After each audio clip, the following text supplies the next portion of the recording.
Assalamualaikum warahmatullahi wabarakatuh. Perkenalkan, nama saya Faris Novan dengan NIM 22411 0301073. Di sini saya akan membuat tugas literasi media dan akan mempresentasikan sedikit tentang akad ijarah. Yang pertama yaitu pengertian ijarah. Ijarah adalah akad memindahkan hak guna manfaat atas suatu aset atau jasa, sementara hak kepemilikan aset tetap pada pemberi sewa. Sebaliknya, penyewa atau pengguna jasa memiliki kewajiban membayar sewa atau upah. Ijarah yaitu akad pemindahan hak guna atau manfaat atas suatu barang dalam waktu tertentu dengan membayar sewa atau ujroh tanpa diikuti dengan pemindahan kepemilikan barang itu sendiri. Selanjutnya yaitu syarat ijarah. Yang pertama, jasa atau manfaat yang akan diberikan oleh aset yang disewakan tersebut harus tertentu dan diketahui dengan jelas oleh kedua belah pihak. Yang kedua, kepemilikan aset tetap pada yang menyewakan yang bertanggung jawab atas pemeliharaannya sehingga aset tersebut terus dapat memberikan manfaat pada penyewa. Yang ketiga, akad ijarah dihentikan pada saat aset yang bersangkutan berhenti memberikan manfaat kepada penyewa. Jika aset tersebut rusak dalam periode akad ijarah, masih tetap berlaku.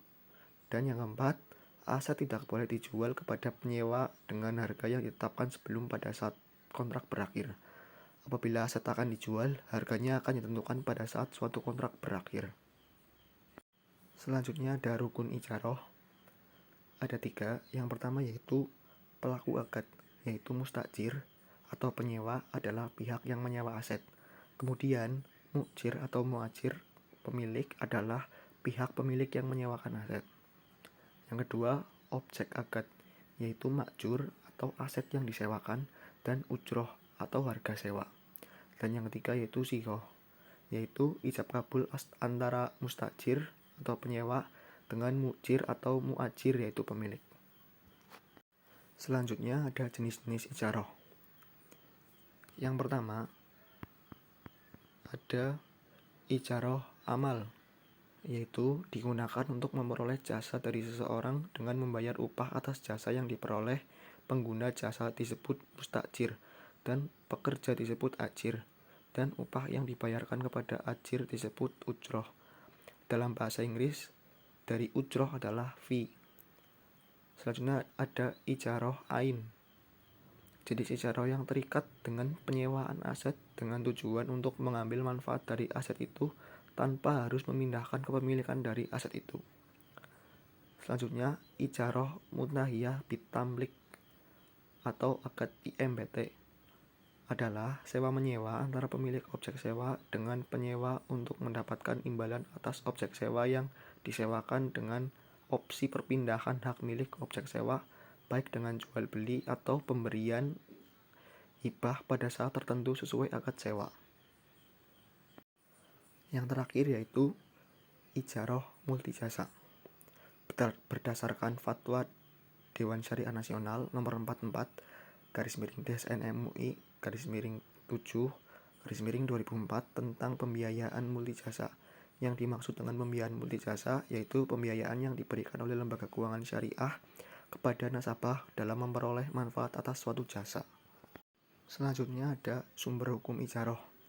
Yang pertama, Al-Quran. Ijarah merupakan kegiatan ekonomi dan bisnis yang bertujuan saling memenuhi kebutuhan dalam menunjang kehidupan yang baik.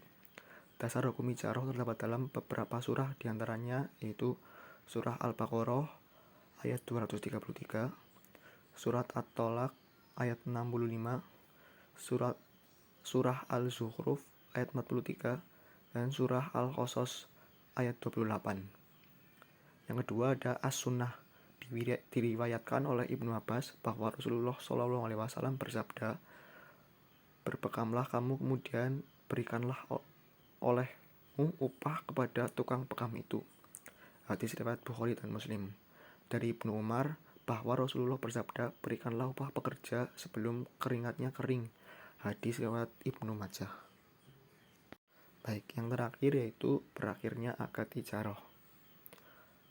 Yang pertama, periode akad sudah selesai perjanjian, Namun, kontrak masih dapat berlaku walaupun dalam perjanjian sudah selesai dengan beberapa alasan. Yang kedua, periode akad belum selesai tetapi pemberi sewa dan penyewa sepakat menghentikan akad ijarah. Yang ketiga, terjadi kerusakan aset. Yang keempat, penyewa tidak dapat membayar sewa. Yang kelima, salah satu pihak meninggal dan ahli waris tidak berkeinginan untuk meneruskan akad karena memberatkannya. Kalau ahli waris merasa tidak masalah, maka akad tetap berlangsung. Baik, terima kasih. Mungkin itu saja yang dapat saya sampaikan. Apabila ada kekurangan dan kesalahan, mohon dimaafkan. Wassalamualaikum warahmatullahi wabarakatuh.